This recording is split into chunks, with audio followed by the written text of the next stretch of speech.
My name is Kveta Rose, and this is my husband, Aaron.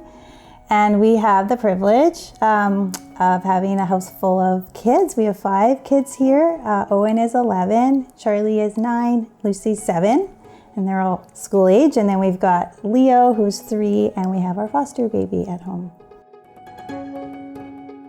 Around the same time that I moved out to BC from Ontario, Kveta graduated from McGill University and moved back home. While at McGill, that's where she got involved with the Athletes in Action campus ministry. Mm-hmm. So we had met through that. We had met like 3 times through the Athletes in Action ministry. Yeah. But you were a student back then, and I was on staff. But after I graduated, we were kind of in the same vicinity geographically. So then we started to see each other more consistently. Yeah, so that's how we exchanged emails and emailed, and then eventually went on a date. It almost didn't happen multiple times, but it eventually did. You know, from your little brother not giving you the message that I called. Yeah, neither of us had cell phones back then, I don't think.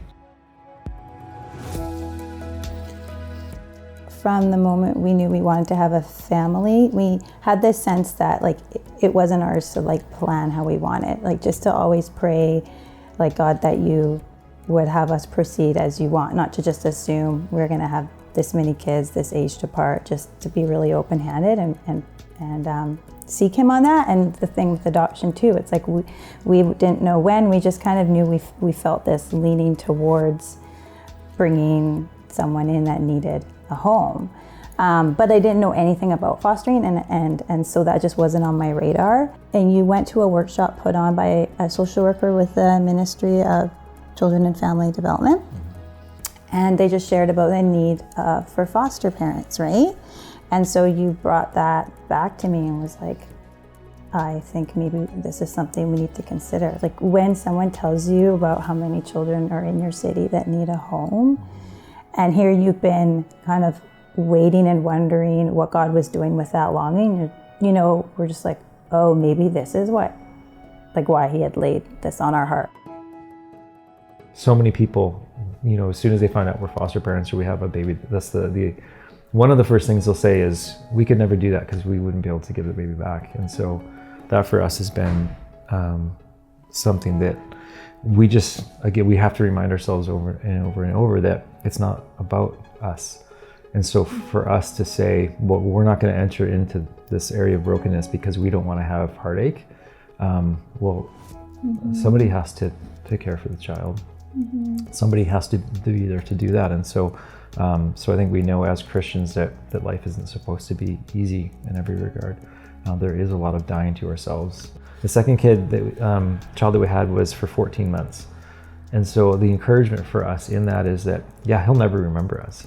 But, you know, we know that a huge impact that we had was giving him stability for 14 months while he was developing, while his parents were, you know, trying to work towards restoration in all their own ways and stuff. And so that's an encouraging aspect for us, because sometimes you think, oh, they'll never know what you did for them. And it's like, well, that's not really what it's about.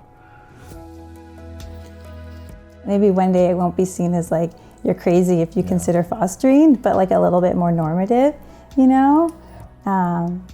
Because at the beginning, like we kind of seem like the crazy people, and people are trying to talk you out of it, right? Out of concern. You know, there's a fear of like the logistics of like, well, what does that mean for my day to day? How does that change things? But really a lot of it was just like kind of selfish fears that I had, that came down to it was just like, what am I going to have to give up? How am I going to just have to live more by faith? Maybe I'm going to be stretched in ways I don't want to be stretched, and just really had to write those down and pray through them. But still, I don't have extra capacity. I'm not special. I'm really needy and dependent on Him for strength. The more children I brought in the home, the more I'm aware of just my lack and my own personal brokenness and my need for my Savior. Don't dismiss fostering or adoption or other things God may be calling to, because you're like, well, that's not for this stage of life, or that's for someone else, or I don't fit it. Because there are people of all ages in all different scenarios that our foster parents. Don't dismiss it or just assume somebody else will do it. I think that's a great thing that we as a church struggle with, is just thinking, oh, somebody else will do it. That's not for me right now. And so take the time to actually pray and to be honest, and then allow God's Spirit to speak to you, and then be obedient with whatever it is that He calls you to.